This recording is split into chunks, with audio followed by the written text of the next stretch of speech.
All right, welcome back to another episode of the Black Bullion Show. Really interesting moves this Friday as we're seeing developments in the bond market, currency markets, and our channel's favorite, the precious metals market as well. So as you guys are likely aware of by now, gold and silver are both up today. We had a bit of a fake out yesterday, but today things have remained elevated post opening bell. Now, the underlying details behind this are pretty fascinating to take a look at, to say the least. So let's get into it without further ado. But first, if you're new to this channel, please hit that big red subscribe button right down below. Also, please hit the like button. Helps to get this economic evangelism right on out there to the masses to bring more people into precious metals. Now, the 10-2 year yield curve is beginning to steepen slightly here, as you can see. Now, for those of you who may not know, that means that the longer term bond yield, being the 10-year, has a significantly larger spread compared with the shorter term bond yield at a given time. So here we're starting to see that spread develop, especially after Thursday's speech with Jerome Powell. Now, this is this is a spread between the 10 and 2 year, and it's pretty interesting when you take a look at the 2 year specifically. So we're going to take a look at the 2 year Treasury note yield.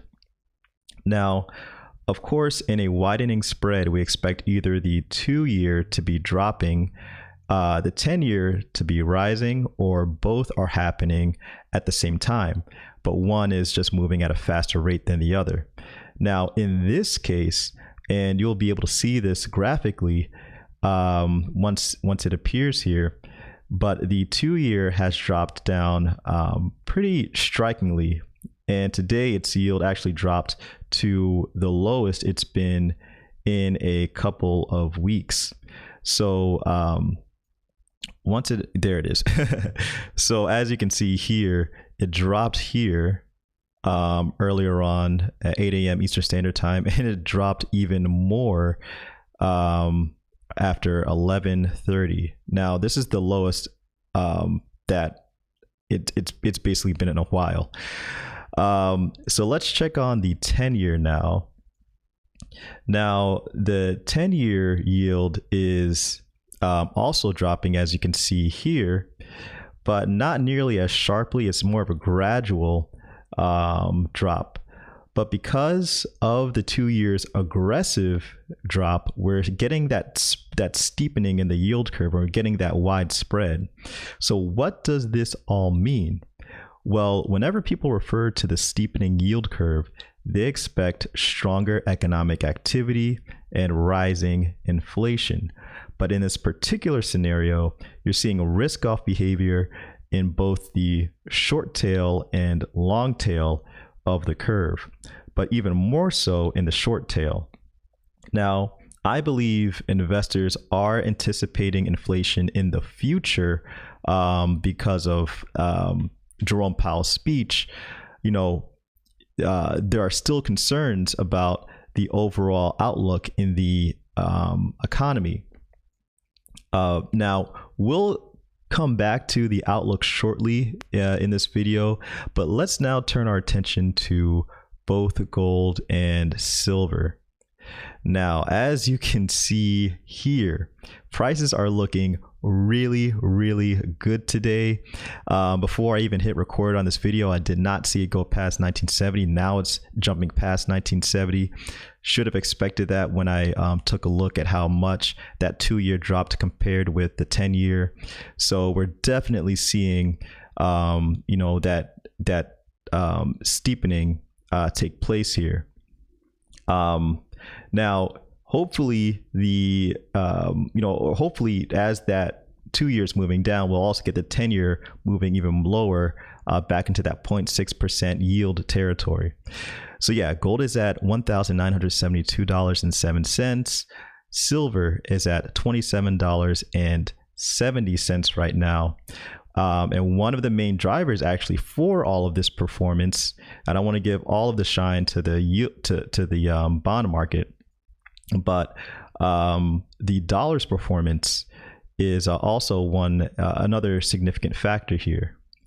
So as you can see here, the DXY has fallen significantly since yesterday night. It's finally back into the low 92s.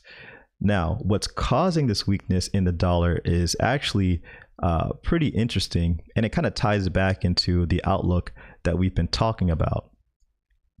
And we'll take a look here. Pound sterling hits 10-week best against euro. So just going to read a little bit of a blurb here, and I'll start. Concerning the outlook for sterling, should market sentiment remain buoyant, we would expect the UK currency to remain supported, all else being equal. Markets received a shot in the arm from the chairman of the U.S. Federal Reserve, Jerome Powell, on Thursday when he told the Jackson Hole Symposium in Wyoming that the Federal Reserve would in the future tolerate inflation above 2% before rushing to raise interest rates. This makes for a significant shift in policy at the U.S. Federal Reserve, and it will no doubt have major implications, positive or negative, for years to come. Typically, central banks raise interest rates in an attempt to keep inflation under control, but doing so can also kill off economic expansion. The Fed's decision to relax their objective to keep inflation contained at 2% is therefore a signal that the Fed won't stand in the way of economic growth for a while yet, which is a green light to investors and could well spell US dollar weakness going forward. So hence, we have more pressure against the dollar as foreign currencies sniff out the possibility of stronger economic activity, i.e., we're back to that steepening yield curve again. And as we know, gold likes steepening yield curves. Gold also likes lower 10-year yields, and it also likes a lower DXY. So precious metals are feeling pretty good right about now. Now, finally, also consider this. Now, just gonna scroll up here. Here's some speculation for you guys to consider. The Fed might never hike rates again. Here are growth stocks for the long run, according to one strategist. Now, we're not going to talk about the growth stocks here much, but you may be asking, well, how can that be? Well, let's see, guys. Again, just going to read a brief little blurb here. In a note entitled "Low Rates Forever? Possibly," Clement points out that had the Fed abided by its new inflation strategy, it would have left interest rates unchanged for a decade after the 2008 financial crisis. Given the historic experience and current Fed and market implied forecasts, we find it safe to argue that the Fed will not hike interest rates, not just for 3 years, but for the next 5 years, if not longer, he says. Quantitative easing will continue because the Fed will need to keep nominal rates low across the yield curve, he says. For 10-year treasuries, this means a level of 2% to 2.5% to keep it in range over the last decade, which would imply a big upward move from current depressed levels, but not enough to impede the cost of borrowing. The Bank of England and European Central Bank will also have to keep interest rates low just to avoid having their currencies appreciate versus the dollar, though the difficult economic situation Europe and the UK are facing would make any tightening unlikely anyway. In the long term, you know what that possible race to the bottom between all these currencies would mean for precious metals, right? You guessed it. That means they will continue to rise in fiat price. So, guys, I know that was a lot of info to take in within this video. And believe me, it was actually really fun to research all of this. I mean, I was having a good time. So I hope you guys enjoyed that. Also, I want to give a shout out to everyone who has followed or liked the new Facebook page that I created yesterday for this channel. My aim is to build a precious metals community on there. So click the link in the description to get to that Facebook page and join along. All right, everyone. That was your Friday. Thanks again. It's Black Bullion.